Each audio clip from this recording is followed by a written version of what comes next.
David Pilkerton, Pilkerton,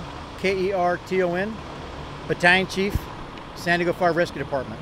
Take us through the steps of what we just watched you guys do tonight. We were called out for a single vehicle accident. PD was at scene. They upgraded this to a vehicle rescue, which responded engine, truck, rescue unit, ambulance, and of course the battalion chief. On scene we had a female that was trapped underneath the vehicle. The vehicle was on its side and her arm was pinned by the vehicle.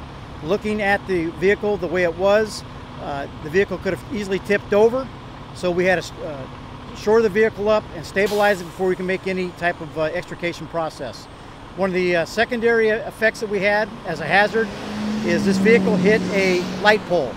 Light pole, we did not know if it's energized. We treat it as if it's energized at all times.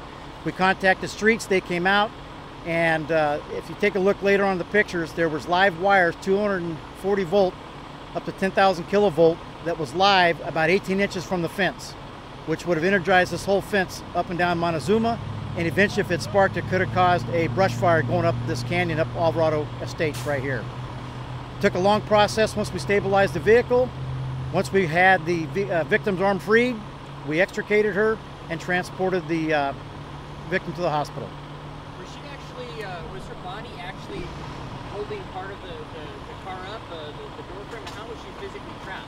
Her arm was actually pinned underneath the vehicle. The vehicle was resting on her arm. Therefore, the crews had to lift the vehicle gently, not causing more pain and injuries to the victim. And I guess what was important to her, I saw one of your firefighters was there holding her hand the whole time. Was that I saw at one point he pulled away, he let go for a second to do something, and she was screaming. That was another important thing you guys did. Correct. There's a comfort zone from the victims with us as first responders giving the care.